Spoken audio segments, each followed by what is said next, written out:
Thank you so much हारून साहब। और भी साथ साथ डेवलपमेंट हो रही है। शाह महमूद कुरैशी ने कहा कि हम स्पीकर को खत लिख रहे हैं कि इस्तीफे कबूल करें। उनका खत का मतलब नजर आ रहा है, सोशल मीडिया पे भी घूम रहा है। उन्होंने कहा तस्दीक के लिए बुलाना चाहते हैं तो भी पेश होने को तैयार हैं।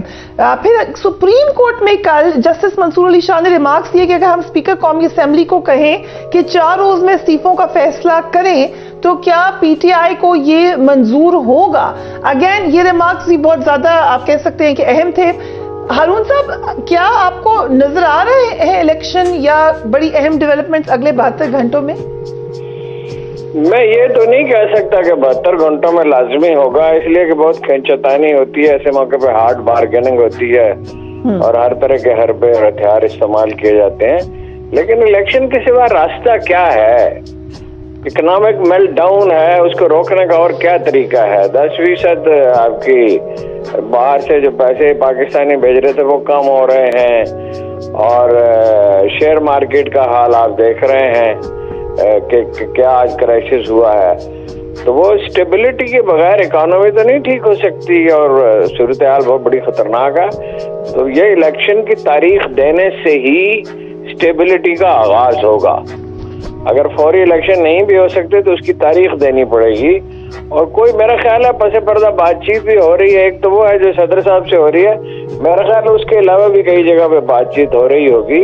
इलेक्शन तो कराने ही पड़ेंगे, उसके सिवा कोई चारा तो नहीं है। लेकिन अगर हम PMLN के तरफ से सोचें, उनको किसी भी तरीके से इस वक्त सूट नहीं करता कि पंजाब में इलेक्शन हो। अब आप जनरल इलेक्शन को तो एक तरफ रख दें, अगर पंजाब में इलेक्शन उनको सूट नहीं करता तो वो हर हरबा इस्तेमाल नहीं करना चाहिए उनको, उसको रोकने के लिए। नहीं तो वो किसी के एक के हरबे इस्तेमाल करने से थोड़ी होता है।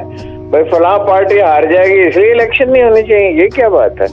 उसूल देखा जाता है ना, इलेक्शन होने चाहिए या नहीं होने चाहिए।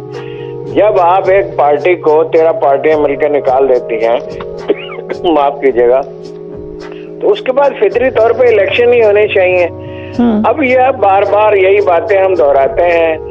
कितने सर्वे हो चुके हैं, कितने ज़िमनी इलेक्शन हो चुके हैं, उसमें ये वाज़ेह हो चुका है कि हुकूमत के पास मैंडेट नहीं है। मैंडेट इमरान खान के पास है, कराची में उसके पास है। ये अभी बलदियाती इलेक्शन होंगे उसमें भी वाज़ेह हो जाएगा। हालांकि वो तंजीम वहाँ पे अच्छी नहीं है। पख्तूनख्वा में होंगे वहाँ भी वाज़ेह हो जाएगा, पंजाब में होंगे वहाँ भी वाज़ेह हो जाएगा। अब अगर वो पंजाब और पख्तूनख्वा में 2/3 मेजॉरिटी ले लेता है और कराची में अक्सरियत है, कराची में तो खैर वो नहीं, असेंबली नहीं तोड़ सकता, तो इस जगह 2/3 मेजॉरिटी वो ले सकता है, आसानी से ले सकता है अगर एस्टेब्लिशमेंट मुदाखलत ना करे, और उसे बिल्कुल नहीं करनी चाहिए। तो फिर इसके बाद इनके पास भागने का रास्ता कौन सा रहेगा? जो लोग शिकस्त कबूल नहीं कर सकते वो उनका फतह हासिल करने का भी कोई हक नहीं होता और कोई पॉसिबिलिटी नहीं होती। तो वो इलेक्शन तो कराने ही पड़ेंगे, इसके सिवा कोई चारा नहीं। भट्टी साहब, क्या वजह है जो खान साहब ने इस वक्त ये तनकीद करना शुरू किया आपकी नजर में? आप यहाँ पे सीनियर पैनलिस्ट बैठे हुए हैं, आई एम श्योर आप सबके पास बहुत इंफॉर्मेशन है, सो हम चाहते हैं कि वो हम आज शेयर करें। जी भट्टी साहब। सीनियर एनालिस्ट तो इस्लामाबाद में, मैं तो एक छोटा सा रिपोर्टर हूं। मेरी इत्तेफाक है खान साहब से बड़े अरसे बाद आज 1 to 1 बड़ी देर मुलाकात हुई। मैं हैरान हूं कि खान साहब के पास बहुत ज्यादा इंफॉर्मेशन है। 5:30-6 बजे तक तो मैं गारंटी दे रहा हूं वो इन एवरी कंडीशन असेंबली तहलील करेंगे। उन्हें पता है उन्हें दोबारा मरवाया जा सकता है, उन्हें इस बात का यकीन है कि उन्हें नाहल करवाया जाएगा। उसके लिए एक वीडियो गेम शुरू कर दी गई है, वीडियो केसट का खेल शुरू कर दिया गया है। उन्हें पता है किसका पैसा कितना है। दरअसल वो जो उनके आपने बयान सुनाया कि कभी उन्होंने कहा कि नहीं है, तो बदकिस्मती है। एक्सटेंशन होनी नहीं चाहिए किसी भी अदारे में। ये बड़ी प्रॉब्लम होती है। इमरान खान साहब को उस वक्त सोचना चाहिए था जब एक्सटेंशन दिया, वो तो हुकूमत में थे, तो अपोजिशन ने उस वक्त क्यों लाइन में लग के उनको वोट दिया? इस बात में कोई जाहिल मुतलक ही कहेगा कि नून लीग और PDM को उन्होंने NRO नहीं दिया। इस 7 माह में मुझे बताएं किसके केस अरबों खरबों रुपए के मुकदमात खत्म हुए, जिन पर शहीद अरशद शरीफ और कहते थे कि 4 महीने से फर्द जुर्म आयद नहीं होती, वो वजीर आजम बन गए। इस मुल्क में यह कहा गया कि इमरान खान नाहल है, नालायक है, ये हुकूमत आई है तो सब कुछ अच्छा हो जाएगा। पहले दिन में स्टॉक मार्केट या डॉलर हो गया, डॉलर 178 से 255 में नहीं मिल रहा, पेट्रोल 130 150 से 250 नहीं मिल रहा। मास वाए इन 5 सालों में इमरान खान इलेक्शन में ना जाए तो क्या करे?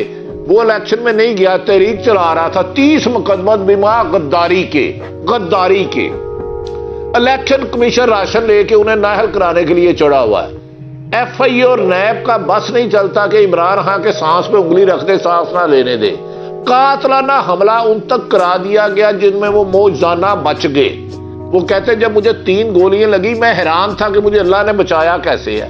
तो अब मुझे बताएं कि वो एक आईनी बात है कि असम्बली तहरीर करना उनका कानूनी हक है। हाँ, मुशर्रफ को एक्सटेंशन मेरे ख्याल में उन्हें नहीं देनी चाहिए थी। जब आप एक्सटेंशन देते हैं उन्हें उस वक्त सोचना चाहिए था अपोजिशन से क्या उनकी डील हुई है मुशर्रफ बाजवा साहब की, राइट। और दूसरी बात, क्या ये बात गलत है कि गफर बाजवा साहब ने एनआरओ नहीं दिया तो रातों रात 155 सीटों वाला बंदा जो वजीरे आजम है वहां प्रिजन वैन आ जाती हैं, उनके इत्तेहादी रातों रात छोड़ के चले जाते हैं, 20 लोग मुनर्रफ हो जाते हैं। ये जादू कैसे चला? वो लोग इकट्ठे हो जाते हैं जो कहते हैं कि नवाज शरीफ धरती का नसूर है, इसको साथ दिया तो अल्लाह भी माफ नहीं करेगा। शहबाज शरीफ साहब कहते हैं कि ये इन्हें गले में पटा डाल के, घसीटों का पटा इंसानों के गले में नहीं होता। मौलाना फजल रहमान और नवाज शरीफ कहते थे ये इलेक्शन 2018 वाला ढोंग है, धांधली है, फ्रॉड है। उन असेंबलियों में इनका यकीन कैसे हो गया? कोई तो है जिसने 13 मुख्तलिफ लोगों को इकट्ठा करके बांध लिया। ना इनका मंशूर एक, ना इनका शक्ल एक, ना इनकी रास्ता एक, ना सियासी जदोजहद एक दूसरे के 40 साल से सोतने अचानक हम निवा कैसे हो गई? इसके पीछे कोई ना कोई बज़ाहिर बादियुल नजर में इमरान खान की बात हकीकत लग रही है कि NR2 हुआ है। हारून रशीद साहब, क्योंकि खान साहब के हवाले से बात हुई, इस वक्त सियासी तौर पर उनको क्या फायदा हो रहा है कि जो चीज चले गए उनके ऊपर वो तनकीद करें? नहीं, वो तो जाहिर है कि हमेशा सिर्फ तजिया ही तो नहीं होता, या सिर्फ यानी कैलकुलेशन ही तो नहीं होती। कैथारसिस भी सियासत का हिस्सा ही है, इंसानी जिंदगी का हिस्सा है। और खान साहब में कैथारसिस की ख्वाहिश जरा वाकइयों से ज्यादा है। वो इतने ज्यादा प्रैक्टिकल नहीं है जितने वो कैथारसिस पे तवज्जो देते हैं। वो एक दफा मैंने उनसे कहा, उन्होंने कहा कोई मशवरा दो, सब लोग पार्टी के लोग मौजूद थे। मैंने कहा ये अपना जो डीजल का लफ्ज आप इस्तेमाल करते हैं ये न किया करें। तो उन्होंने कहा मुझे इससे नींद अच्छी आती है। तो वो अपना कैथारसिस जो है वो, अब ऐसे जनरली हमारे लीडरों के यही रवैया है कैथारसिस का। ये आपने कहा था, हमें तो बताया गया था, एस्टेब्लिशमेंट ने कहा था कि ना नहीं, वो बाद का एक वाकया, वो तो बहुत बाद की बात है। एस्टेब्लिशमेंट तो कब आती है? मैं तो बात कर रहा हूँ 2013 का, 2012 का जिस दिन जलसा था उससे एक दिन पहले मीटिंग की, तो मुझसे कहा तुम भी आ जाओ जरा मशवरा करना है। तो वो मैं आया, वो जो 30 अक्टूबर जो तारीखी जलसा था जिसके बाद फिजा ही बदल गई, जिसके बाद 6 महीने तक गैलप ने सर्वे ही नहीं जारी किया, जिसमें मोस्ट पॉपुलर पार्टी थी। अक्टूबर से लेके 12 से लेके तो 11 से लेके तो मार्च 2012 तक मोस्ट पॉपुलर पार्टी थी। 3 सर्वे हुए थे, उसमें 90 सीटें थी उनकी। वो तो टिकटें थी क्योंकि उन्होंने ठीक नहीं दी थी। और ये तो इस पार्टी की है, अब आपको पता है, खुसूसियत है कि टिकटें देने में हमेशा गलती करते हैं। तो इस दफा उम्मीद है जरा बेहतर वो करेंगे। वो ये तनकीद तो वो जाहिर है सब पे करेंगे ही, गुस्सा तो खान साहब रख सकते ही नहीं है, जब्त बहुत कम करते। पहले से तो खैर अब ज्यादा करते हैं, पहले से ज्यादा टैक्टफुल भी हो गए हैं और बात को अब थोड़ा सा छुपाते भी हैं। ये रिसेंटली मेरी एक दो मुलाकातें हुई तो मैंने देखा कुछ छुपाते हैं बात को। अच्छी बात है, बात को कुछ छुपाना भी चाहिए। मैं तो उनसे 15-20 साल पहले कहना शुरू किया, भाई बात छुपाया करें, हर बात कहने की नहीं होती। तो बाकी ये है कि वो सारी सियासत तो गिर्द घूम रही है इमरान खान के खिलाफ। एक गलती अलबत्ता उन्होंने की है कि हर एक पे तनकीद करते हैं। ठीक, वो मैंने उनसे ये भी कहा पिछली दफा, भाई खान साहब खुदा का नाम आने, आपको पता थोड़ी मैं जरा बेतकलीफी बरतता हूँ मेरी, चूंकि उनसे खानदान से पुराने मुरादम है। ओ भाई क्या लेना है अमेरिका पे तनकीद करके? आपका पॉइंट रजिस्टर हो गया, बात खत्म हो गई। अब असल में तो कोई आदमी अपनी कुव्वत के बल पे बारगेन करता है, मुल्क भी अपनी ताकत पे बारगेन करते हैं। जब आपकी मईशत आजाद हो, पार्टी आपकी ऑर्गेनाइज्ड हो, खल्के खुदा आपके पीछे खड़ी हो, तो आप इंडिपेंडेंट फॉरेन पॉलिसी बना सकते हैं। यही टारगेट है। तो उनका हाँ यही टारगेट। तो मैंने कहा बस करो यार अब थोड़ा सा। तो वो उनके लिए मुश्किलात तो हैं, जो कुछ अपनी पैदा करता है, कुछ माहौल के हैं, असल में तो अपनी पैदा करता होती है, लेकिन आप उसे हरा नहीं सकते।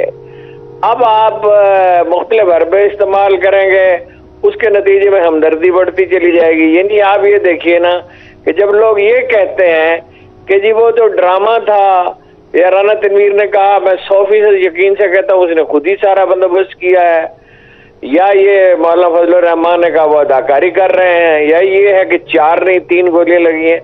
जब ये बात लोगों तक पहुंचती है तो उसमें हमदर्दी की लहर उठती है। देखिए, आप लीडर को हरा सकते हैं, आप हीरो को नहीं हरा सकते। एक दफा उसे हुकूमत बहरहाल देनी होगी। आखिरी कोशिश भी उन्होंने करके देख ली, जिसने भी की अल्लाह बेहतर जाने, वो तो तफ्तीश से ही पता चल सकता है। कत्ल करने की कोशिश करके भी देख ली, वो डटा हुआ खड़ा हुआ है।